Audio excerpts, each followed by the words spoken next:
Magandang umaga po, Sir Romel. Meron lang po akong itatanong kung okay lang po sa inyo. Yes, okay lang po. Ano po ang inyong hanap buhay? Ang hanap buhay ko po ay security officer sa isang kumpanya. Ilang taon na po kayo nagtatrabaho sa kumpanya? 11 years na po.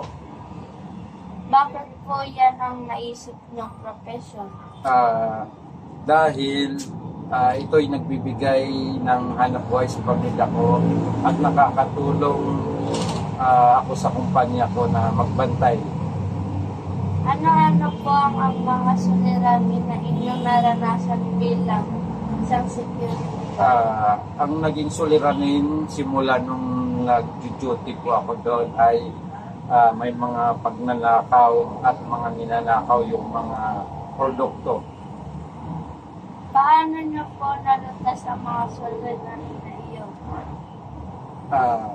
Nahuhuli po namin yung mga magnanakaw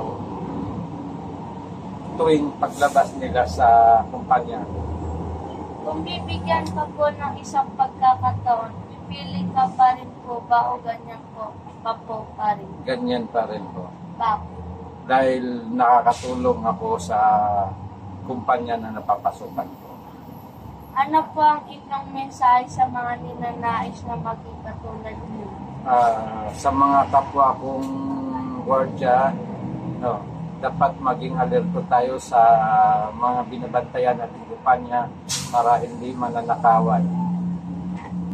Salamat po.